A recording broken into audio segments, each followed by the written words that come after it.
we have to get to the biggest and most astonishing news of the weekend, and that is Fernando Tatis Jr. was suspended for a whole 80 games for testing positive for PEDs.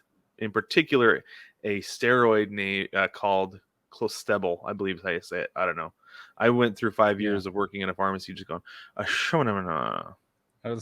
Clostebel. yeah, like my favorite was this drug. It's Prilosec, for heartburn. It's pronounced omeprazole, but we used to call it omeprazoles because of how it's spelled. Yeah. So yeah, all kinds of stuff like that. So anyway, so this is an anabolic steroid. I have to go through this, Brig, because I feel like it's very important that people understand what exactly is going on here and what he and probably his agent were trying to pull over on the general public. Okay? Go. So first things first. Let's talk about this. Let's talk about ringworm. What is ringworm?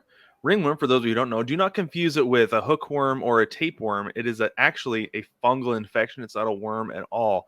Wrestlers, anybody who's wrestled in like high school or anything, is familiar with ringworm because you can get it from the mats because it's transmitted through your sweat.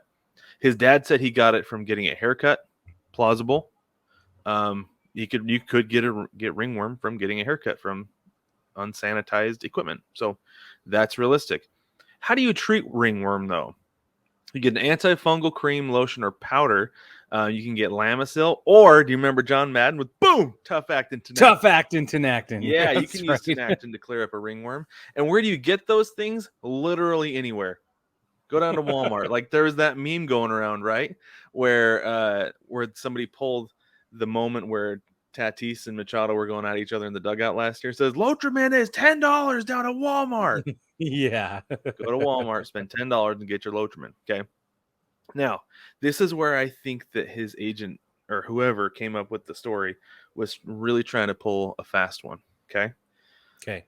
So let's look at Clostebel, or however you say it. What is it? It's an anabolic steroid. Okay. What is it used for? Getting huge. That's what anabolic steroids are meant for. Getting big. Okay. And where do you get it? Not in the U.S. legally. By no stretch of the imagination. It's not a U.S. product. If you haven't if you are using it in the United States, it is illegal because it's been pulled over across the border. I was talking with a pharmacist friend of mine who I had worked with for a number of years. I was talking to him the other day. I said, what is this? Like, it's an anabolic steroid, right? Like, there's no reason for him to have ever said that he was using this for ringworm. He's like, and he thought I was talking about a different product, which I'll get to in just a minute. But then later, when he finally realized, he's like, oh, that's not autocorrect going from this product to this one. He's like, yeah, no. He's like, I saw it when I was in Mexico. You can get it over the counter in Mexico. So there's that, right? Good. Yes. Really Good easy. know. It's easy to get if you live in San Diego. Yeah. But so this is what he kept. Like, this is what he thought I kept trying to type, but autocorrect or just stupidity was correcting me on this. Clobatazol.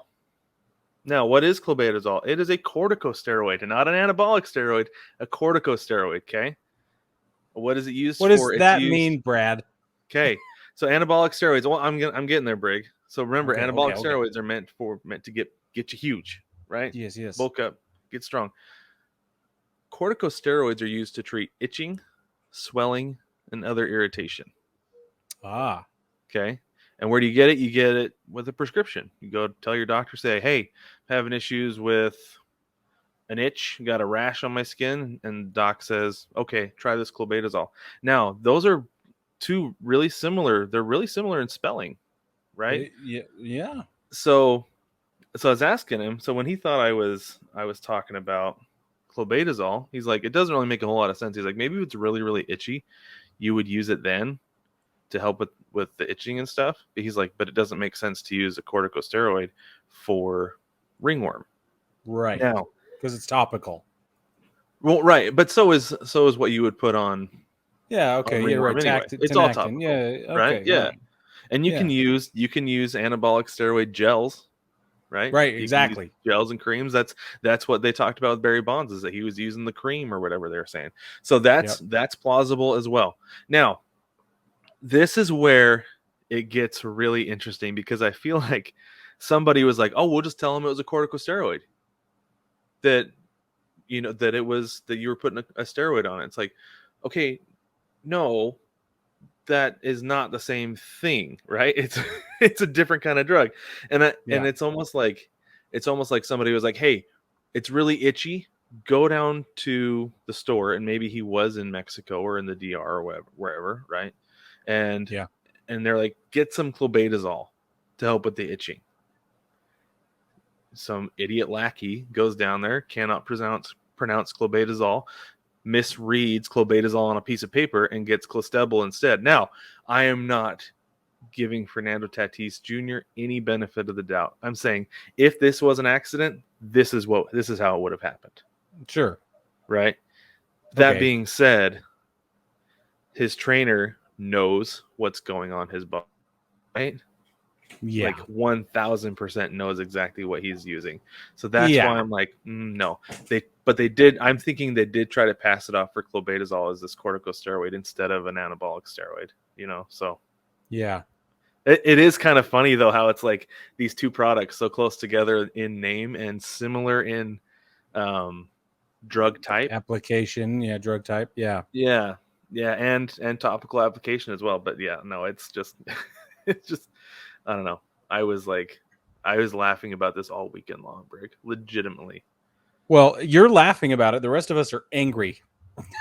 Well, and for good reason too. I feel like people should be angry about this because I feel like it's not only bad for Tatis for obvious reasons because he's going to miss out on 80 games. It's bad for the Padres because they're not going to get him all this year and into next year as well, right? No doubt. They're missing out on one of the game's premier young stars. But for that reason, it's also bad for baseball. Yep. Because he was the face of baseball like a year ago. He was on the cover of MLB The Show, 21. Yeah, like, what do you do now? I don't know. You can't just issue an apology and move on. I mean, you have to, but you can't. It's not going to fix everything. Right. And you can't just be like, oh, it was my bad. Like, I thought it was something else. Like, we all know this is a huge issue. And that's why if anybody's wondering how big an issue this is, just look at all the people coming out to talk about it. Like, out of the woodwork, people want to talk about it and weigh in on this. A-Rod, Alex Rodriguez, who is known for having cheated. Right. He came out and said he's, quote, heartbroken over this news. And he hoped that younger guys would learn from his example. And while on the one hand, that is a really great PR line, bud. Like, we're really happy for you. It's so good. But at the same time, like, knock it off. Okay. You're still the bad guy. Just leave it alone. It's fine. I'm not buying it. But yes, we should learn from your mistakes, but you don't get to be the one to say that. You're not a saint in this situation, A-Rod. Back off. Somebody else comes forward and say, hey, don't do what A-Rod did. Don't do what Robbie Cano did. Yeah. That's what. So here we are. We're going to be the ones to tell you that. Don't listen to A-Rod. Take the message. But in this case, shoot the messenger. Well, this is crazy though. So this is crazy to me that like he's getting busted so early in his career. Like Robbie Cano was a little bit over the hill when he got busted the first time. The second time he was like down to the bottom of the hill. Now he's like out wherever and cannot play without steroids, right? Like legitimately cannot play without steroids. A-Rod was kind of the same way towards the end of his career. Like after the second time, I was like, okay, like I see what you're doing, what you're chasing here. It's going to take you longer than you think to get there. But at the same time, like, okay, like, yeah, whatever. And I said the same thing. Jewel, he's my co-host of the Seattle Baseball Together podcast, as you know, Brig. And he was talking about how the Mariners should bring back Nelson Cruz at the beginning of this year. I was like, no. I was like, that dude, first off, is way too old to be on a team that young. Like, I understand you're saying veteran presence, but at the same time, like, no, I don't want that dude. And plus, if he's having any kind of resurgence, he is a known steroid user in the past. There's a good chance he could be on it again, and then you lose him. Yeah. And Jules' argument was like, well, I mean, then he's just like gone forever. You don't have to deal with him anymore, right? And then you just bring in somebody to replace him. It's like, but there's a whole clubhouse dynamic that's set up that's being ruined, right? That's right. Yeah. So, I don't know. Yep. It's My it's biggest interesting. my initial reaction to this was that you let Robbie Cano in the clubhouse for 15 minutes, and now look what Yes. happened. Yeah. I stand by that. I'm like, oh man. And that's the same thing with Nelly Cruz. Like you just can't let it happen with what you got going on because it's so good. Yeah. I thought that was an excellent point when you said that. Like, man, Robbie Cano comes in for 15 minutes and look what happens for sure. So Well, and the thing that I thought was absolutely crazy too with this whole thing was that the response of the teammates that basically are just like, we don't want him. yeah. We don't need him around. Yeah. Who cares? Yeah. Yeah, we're gonna win anyway. They've decided the juice just isn't worth the squeeze when it comes to him, which is crazy. It's not crazy. So here's what's crazy. You get a guy super young, super immature. We all know that. Right. But wildly good at baseball. Like crazy good. And you're thinking, okay, whatever. So then he makes his first big mistake. And he gets in a motorcycle accident and he breaks his wrist and now he can't play baseball. Still, I do not understand where in these contracts there is not protection for stupidity. So there is. The Padres could have voided his contract if they wanted to. They didn't have to, Right. but if they wanted to, because of the motorcycle accident, they could have voided it because there are clauses against things like that, against dangerous activities. And if they go do stuff like that and they get injured, if they go do it without getting injured, they can void their contract. If they had found out that he was riding a motorcycle in December before he crashed and broke his wrist, they could have been like, okay, you're done. Or I guess it would have been November because you can't do that in December this last year. But anyway. Okay, but what about this PED thing? Okay, so I was listening to Samson today, and he talked about this. Because I asked Samson. Did you? I sent him a direct message, and I said, in light of I'll read it to you. Because he didn't respond back. So if he talked about it on his show, I want to hear it. That's probably why he didn't respond. Perfect. Here's what I said. I said, David, in light of the Tatis situation, why aren't contracts written with clauses that protect the club when off-field actions negatively impact players' ability to fulfill their contractual obligations? Am I alone in feeling that it's absurd that a 14-year, $340 million extension does not include a mess around and find out stipulation? Obviously, that's edited for our family, but I'm still upset. So there is a clause for, and he specifically said this, like what I just said, there is a clause for dangerous activities, right? As far as like riding a motorcycle, things like that, there is a clause for that. But what there is not a clause for is PEDs. They have tried to get a clause for specifically for testing positive for PEDs that they can void a contract. And guys have called for it too. Justin Verlander has been very vocal about this. Yeah, right? He has. But did Samson answer why they're not happening? Is it a PA thing? He did. He said that the Players Association said that it doesn't take much to fake a positive. That if you've got a guy on a 12-year deal and 6 years in starts not playing well, and you're like, golly, we're bogged down with this contract. We can't afford to pay anybody. We can't attract any free agents on a discount. What do we do to get out of this albatross? We put a little bit of a squirt of, what is it, Clostebel in his P test. Comes back positive. He's suspended. We void the contract. That's what the Players Association is worried about, and that's why they won't do it. It's a legitimate concern. It is a legitimate concern, especially with everything we read in Bloodsport. Yeah. It is an absolutely valid concern. Man. No kidding. No. Baseball family, if you still have not read Bloodsport, you've got to go do it. We'll put a link in the doobly-doo so you can get on Amazon and order yourself a copy because it is so good. We did it on audiobook.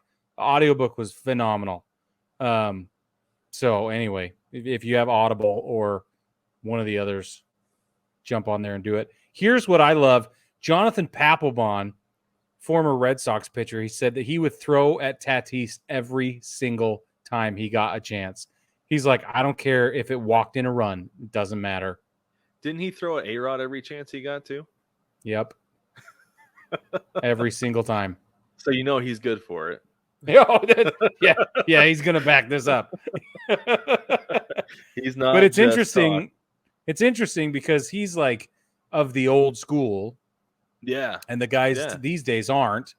Right. Well, Most I of feel like them. he's like the last of the old guard, right? And I know Totally. he's not like he's not around anymore, but he No. was one of the last of the old guard. Because the Yeah. thing is like my thing is having been hit in the head with a fastball, it sucks. I don't want anybody to get hit in the head with a fastball. I think it's dumb to throw baseballs at each other, but also I think part of the reason is that like these guys are such friends. They come up through the system, they get moved around and traded, they play travel ball together. Like everybody knows each other pretty much. Like Yeah. you want to throw at each other. They're going No. out to dinner after the game. You don't want to address that over dinner. Exactly. So But which is why it's noteworthy the guy like Papelbon who had a huge career, right, in Boston is going to say like, I don't care. Like Yeah. that's what's such a big deal about this is in the mind of the players. Like you said, all the San Diego players are like, get him out. We're done. We've had it. We don't need him.